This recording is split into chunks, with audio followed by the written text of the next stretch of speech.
તાલાલાના રમરેચી ગામે ભરત સુંદરવાના શંકાસ્પદ મોતનો જે મામલો છે તેમાં મોટી સંખ્યામાં દલિત સમાજના લોકો પોલીસ સ્ટેશન પહોંચ્યા। તલાલા પોલીસ સ્ટેશન ખાતે પરિવારજનોએ ડીવાયએસપી સાથે મુલાકાત કરી પોલીસે 15 દિવસમાં આરોપીઓને ઝડપી પાડવાની ખાતરી આપી છે।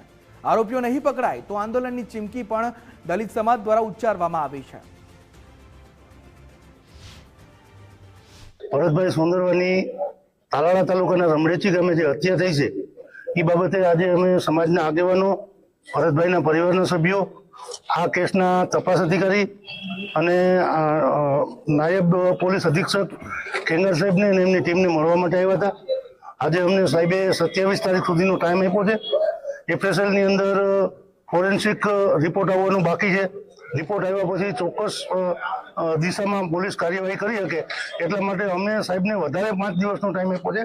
3 તારીખ સુધીમાં આ બાબતે પોલીસ યોગ્ય કાર્યવાહી નહીં કરે અને આરોપીઓને અટક નહીં કરે તો 3 તારીખ પછી અમે આખા જિલ્લાના 2 જિલ્લાના સમાજો એક સાથે મળી અને નવું આયોજન કરી અને જ્યાં સુધી ભરતભાઈને અને એના પરિવારને ન્યાય નહીં મળે ત્યાં સુધી અમે લડત ચાલુ રાખશું। ત્યાંથી અમે લોકો જુનાગઢ જિલ્લાના મેંદરડા તાલુકાના સોમનાથ તાલુકાના અશક્ત વ્યક્તિ લોકો બધા આવ્યા છે।